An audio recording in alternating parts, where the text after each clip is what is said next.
All right, so let's start with the big story that we're tracking on WION at this hour, where the anti-monarchy protests continue across Thailand.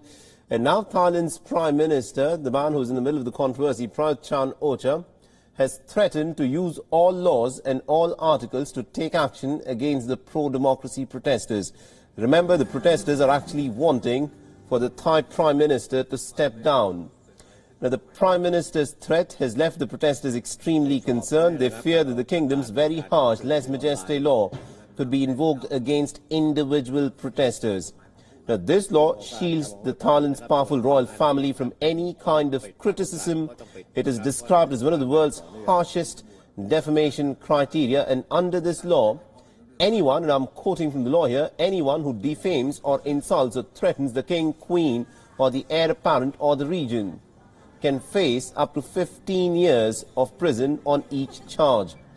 Now, earlier this year, the Thai Prime Minister had said that the law is not being used at the moment because the King of Thailand had put in a special request.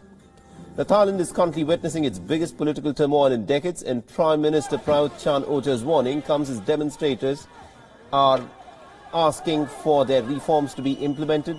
And these demonstrations, remember, have been led predominantly by youngsters, by college students who are out on the streets, demanding that the monarchy should be made accountable and its powers should be curtailed. Now, they're also demanding for the resignation of the incumbent Prime Minister Prayut Chan-O-Cha, a former military leader. All right, now to give us more insights into what is happening in Thailand at this point of time, we're joined in by Phil Robertson, who's the Deputy Director at the Asia Division of the Human Rights Watch, and he's joining us live on this broadcast on WION. Thank you very much indeed, Phil, for joining us on this broadcast on WION. Let me begin by asking you this. Now, this statement by the Thai Prime Minister that every law and every article can now be invoked against these protesters on an individual basis, this clearly points to a hardening of stance by the Thai administration against the protesters. I think that's absolutely right. It is clearly an ultimatum to the protesters. It is a threat by the government to even expand further the wave of prosecutions that they've already launched against the protest leaders. I mean, we have protest leaders who have been charged with dozens of different incidents, and many of these are very, very serious charges, including the charge of sedition, for which people could be imprisoned for up to 7 years. And you know, it's unclear what other laws they're planning to enforce against people, but already we have seen a continued march of these protest leaders to the courts to hear charges against them.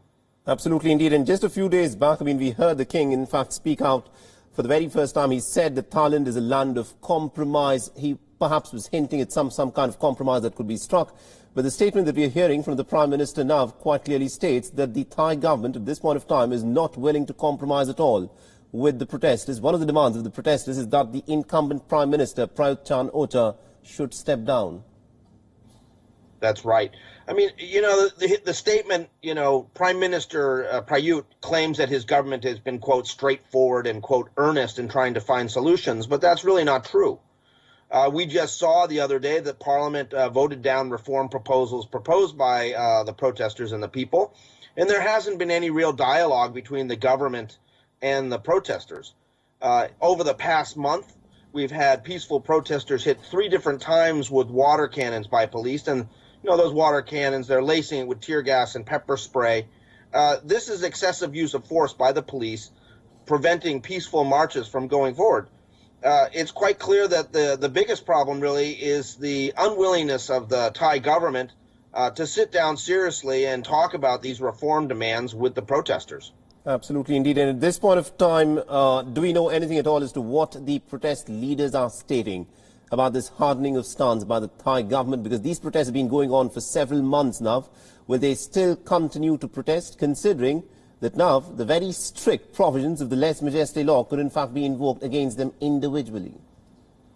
Well, the protesters have called for another protest on the 25th of November to take place in front of the Crown Property Bureau. We're expecting that would also probably lead to a major confrontation.